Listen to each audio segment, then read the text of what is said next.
Нет ненависти и страху. Беженцам здесь рады, скандируют тысячи протестующих в десятках американских городов. В Коламбусе, штат Огайо, демонстрация закончилась столкновениями с полицией. Стражи порядка распылили перцовый газ.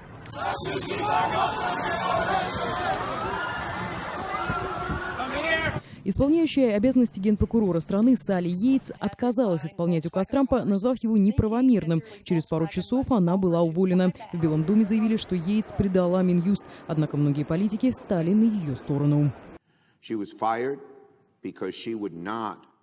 Она была уволена за то, что верила. Выполнение нового указа противоречит законам и, возможно, Конституции. Это был акт мужества и смелости. Это был правильный шаг. Надеюсь, это кое чему научит президента и людей в Белом доме.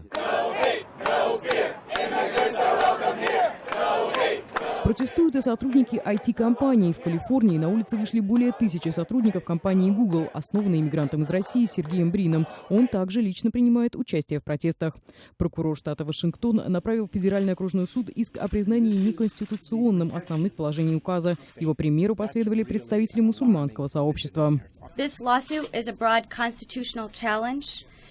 Наш иск оспаривает конституционность этого указа. Он подан от лица более 20 мусульман, как граждан США, так и законных резидентов, имеющих разрешение на проживание. Я хочу быть честной. Это не просто запрет на въезд мусульман. Это указ об изоляции мусульман. Сам Трамп подчеркивает, его указ направлен не против мусульман, а на предотвращение въезда потенциальных террористов. Однако для сторонников президента эти слова, кажется, стали синонимами.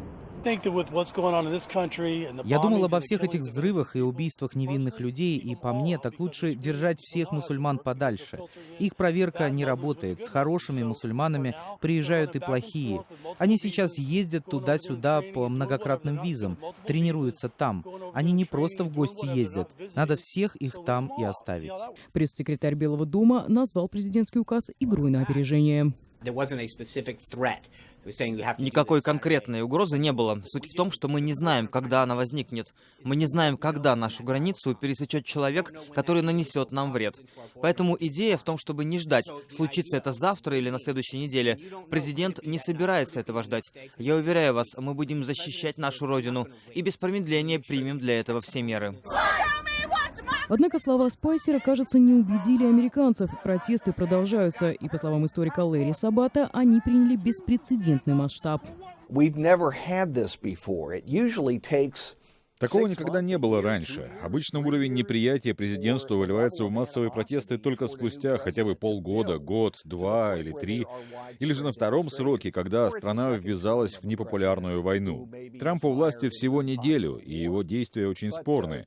Думаю, многих удивило, как много людей вышли на улицы и в США, и во всем мире, чтобы послать сигнал Трампу. Протестуют и люди в других странах. В Лондоне тысячи демонстрантов вышли на улицы с призывом запретить въезд в страну самого Трампа. Они призывают государственных лидеров отказаться от встречи с новым президентом США. Екатерина Бучнева. Настоящее время.